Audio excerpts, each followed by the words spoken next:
Coming out of college, my goal was to become interesting with a capital I, a real adventurer. Not like Sally Ride or Diane Fossey, though I admired them both so, but more like a hippie explorer. I fancied Mary Oliver poems, the word intrepid, and my motto, things happen when you leave the house. During a trip around the world, I became, of all things, a nanny for 2 kids whose mother had recently died, and something changed. I came home less smitten with world travelers and their ripping yarns, and more awed by people who had thrown themselves into what I was starting to see was the one gig that mattered, parenthood. Heading into my 30s, the life I have now, kids and a good man to raise them with, is exactly the life I wanted. I knew the coolest thing about the coolest people I knew was that they had made great families. Families with inside jokes and nicknames and dance moves. And that's the shore I set out for. But out there, bobbing around in my double-breasted dress barn power suit, I was drowning.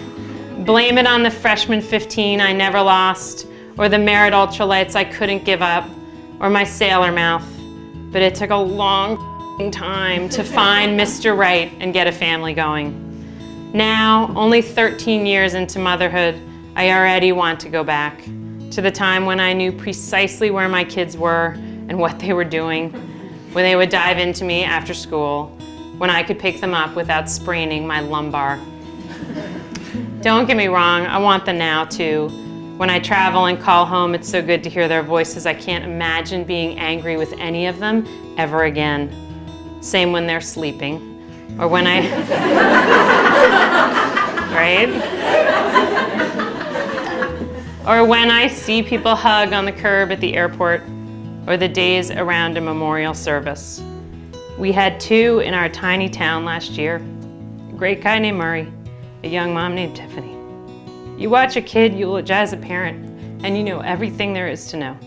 Never again will you hurry your husband along as he recounts his commute or his golf game. And you will definitely stop giving the finger to your daughter's back as she storms away.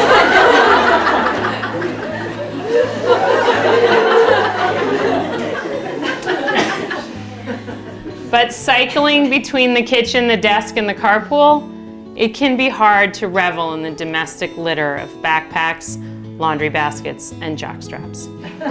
Much less the cacophony of clashing siblings or the near silence. What's the sound of eyes rolling? The tiny click-click of thumbs on smartphones. Slutty Rihanna whining from a bedroom radio left on. The sound of marital friction, or the mind bending around itself trying to decide when to intervene, when to let them fail or fight or go to that kid's house you have a bad feeling about. It's a lonely business, and then sometimes strangely claustrophobic. But this is it. This is what I wanted, and what my very sick friend Liz wants more of, and what good people get pulled away from every day, kicking and screaming.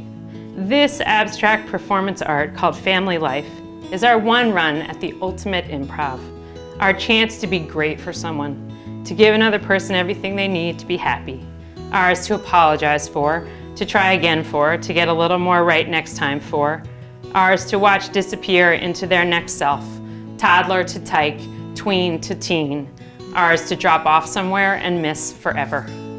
It's happening right now, whether we attend to it or not. Like after preparing a nutritious meal that no one really liked.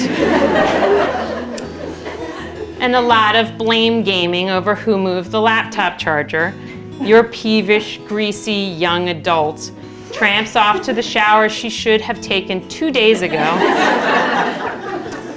And the day is shot to shit, and not 1 minute of it looked like the thing you prayed for so long ago. But then you hear something. You head up the stairs, hover outside the bathroom door. All the single ladies, all the single ladies. The kid is singing in the shower. Your profoundly ordinary kid is singing in the shower, and you get to be here to hear it. Unlike whoever's funeral we went to last, and maybe hope to God not, our sickest friend. We get to be here, recognizing once again the one thing we must stop forgetting. This is it. This is the great adventure.